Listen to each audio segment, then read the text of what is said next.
بار آتی ہیں. أَفَرَأَيْتَ الَّذِي كَفَرَ بِآيَاتِنَا وَقَالَ لَأُوتَيَنَّ مَالًا وَوَلَدًا. کفر کس وجہ سے کیا؟ مال مل گیا، اولاد مل گئی، اور کیا چاہیے؟ تو مال دیا کس نے ہے؟ اس مالک نے دیا ہے. یہ اولاد کی نعمت سے نوازا کس نے ہے؟ اس مالک نے دیا. اسی کے ساتھ ہی کفر. سبب کیا بنا یہ مال اور اولاد؟ وَقَالُوا نَحْنُ أَكْثَرُ أَمْوَالًا وَأَوْلَادًا وَمَا نَحْنُ بِمُعَذَّبِينَ.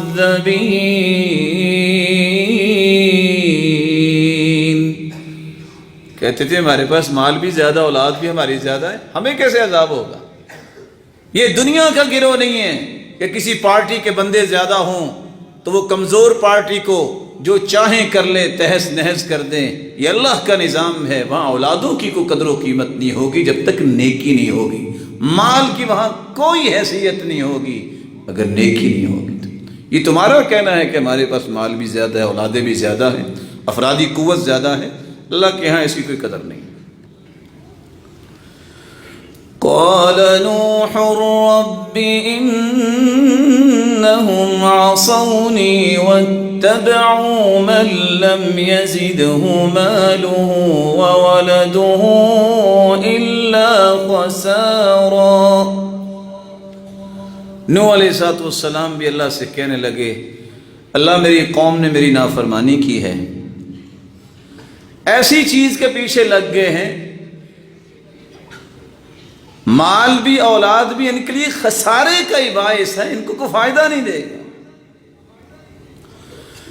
وَمَا أَمْوَالُكُمْ وَلَا أَوْلَادُكُمْ بِالَّتِي تُقَرِّبُكُمْ عِنْدَنَا زُلْفَىٰ.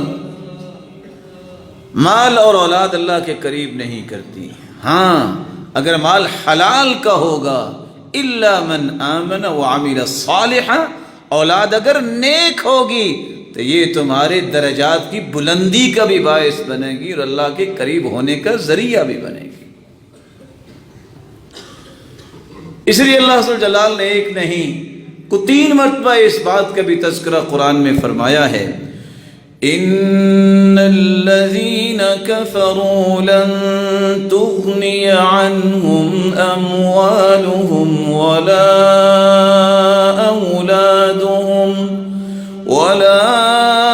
أَوْلَادُهُمْ مِنَ اللَّهِ شَيْئًا وَأُولَئِكَ هُمْ وَقُودُ النَّارِ.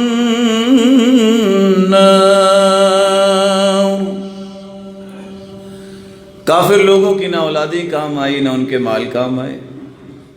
اولادیں بھی جہنم کا ایندھن، خود بھی جہنم کا ایندھن اور مال بھی جہنم میں. اس لیے اللہ تعالیٰ نے ساتھ یہ حکم دے دیا فَلَا تُعْجِبْكَ أَمْوَالُهُمْ وَلَا أَوْلَادُهُمْ إِنَّمَا يُرِيدُ اللَّهُ لِيُعَذِّبَهُمْ بِهَا فِي الْحَيَاةِ الدُّنْيَا وَتَزْهَقَ أَنفُسُهُمْ وَهُمْ كَافِرُونَ.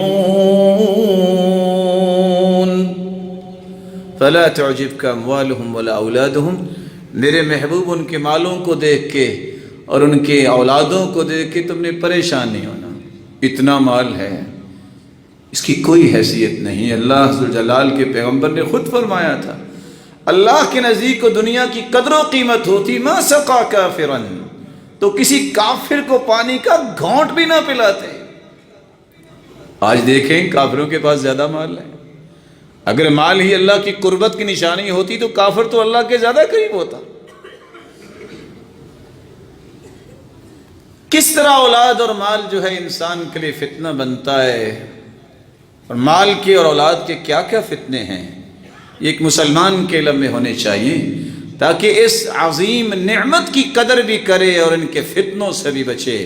مال کا سب سے پہلا فتنہ یہ ہے، رسول اللہ صلی اللہ علیہ وسلم نے فرمایا ان لکل امت فتنہ وفتنۃ امتی المال، ہر امت کا ایک فتنہ ہے لیکن میری امت کا فتنہ جو ہے وہ مال ہے۔ اس کے ساتھ انسان آزمایا جاتا ہے، کسی سے اللہ چھین کے آزما لیتے ہیں، کسی کو دے کے آزما لیتے ہیں۔ دیکھنا یہ ہے کہ دونوں حالتوں میں کامیاب کون ہوتا ہے۔ اور آپ صلی اللہ علیہ وسلم نے فرمایا ان من اشراط الساعہ ان یفیض المال، قیامت کی نشانیوں میں سے ایک نشانی ہے کہ مال اتنا زیادہ ہو جائے گا کہ پانی کی طرح بہہ رہا ہوگا، حتیٰ کہ حالت یہ ہوگی کہ کسی کو صدقہ دینے کے لیے کہے گا صدقہ لے لو، کہے گا میری ضرورت ہی نہیں، کوئی صدقہ ہی نہیں لے گا۔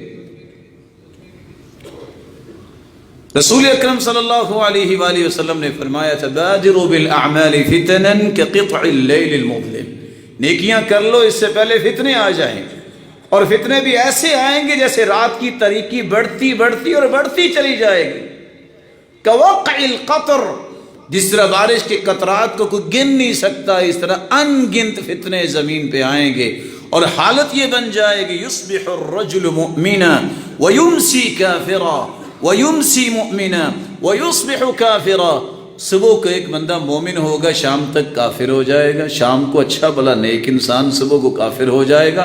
سبب کیا بنے گا؟ یبیع دینہ بعرض من الدنیا، چند ٹکوں کے بدلے اپنے دین کو بیچ دے گا، یہ مال فتنہ بنے گا اس کا۔ رسول اللہ صلی اللہ علیہ وآلہ وسلم نے صحابہ کرام کو یہ بات اس وقت ہی سمجھا دی تھی، ما الفقر اخشى علیکم، میرے صحابہ مجھے کوئی بھی خوف نہیں ہے کہ تم پر کوئی فقیری آ جائے گی، ولیکن اخشى علیکم ان تبسط علیکم الدنیا کما بسطت علی من کان قبلکم، مجھے تو خوف اس بات کا ہے کہ کہیں دنیا تم پہ اتنی زیادہ انڈیل نہ دی جائے کہ پھر فتنافسوها، تم مقابلے کرنے لگ جاؤ جیسے کہ پہلی قوموں نے مقابلہ کیا، فتہلککم کما اہلکتہم، جس طرح پہلی قوموں نے مال و دولت کو اکٹھا کرنے میں مقابلہ کیا، ہلاک ہو گئے، کہیں تم بھی ہلاک نہ ہو جاؤ۔ فقیری کا مجھے ڈر نہیں ہے، اور یہ طے شدہ قانون ہے، جو اللہ کے ساتھ جڑنے والا ہے کبھی بھوکا نہیں مرتا۔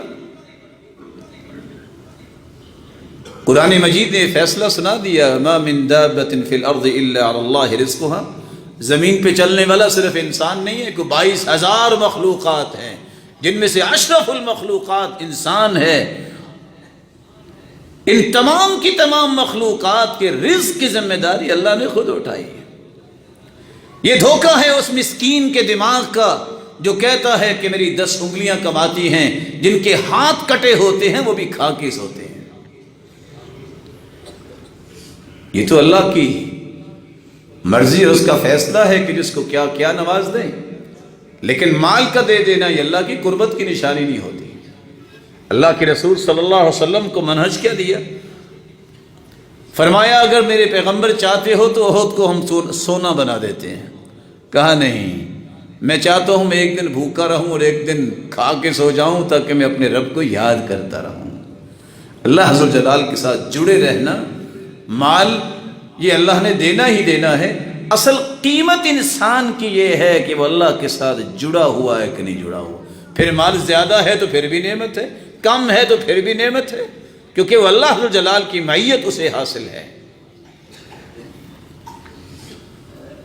مال کے فتنے کی پہلی صورت یہ ہے کہ مال کی حرص کسی کے اندر نہ آئے، حرص آ گئی تو یہ فتنے کا شکار ہو گیا۔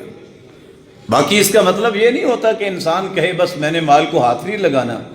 اللہ قرآن مجید میں فرماتے ہیں وَلَا تَنْسَ نَصِيبَكَ مِنَ الدُّنْيَا، دنیا کا حصہ مت بھولیے، وَأَحْسِنْ كَمَا أَحْسَنَ اللَّهُ إِلَيْكَ، جس طرح اللہ نے احسان کیا ہے تمہارے پاس مال آ جائے تم بھی لوگوں کے ساتھ احسان کیا کرو۔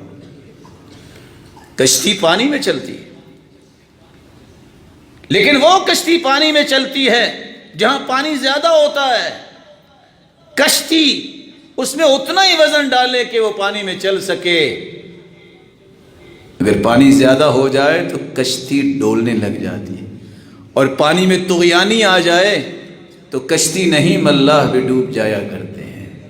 یہ کشتی ہمیں دین کی چلانی ہے، اس کے لیے دنیا کی ضرورت تو ہے، جتنا اللہ نے دیا اور جتنی استطاعت دی اس کے مطابق دین کا کام کرے، نیکیاں کرے، اللہ کی عبادت میں اپنے آپ کو لگائیں، اور جو اللہ عز و جل نے ذمہ داریاں دی ہیں ان کو نبھائیں۔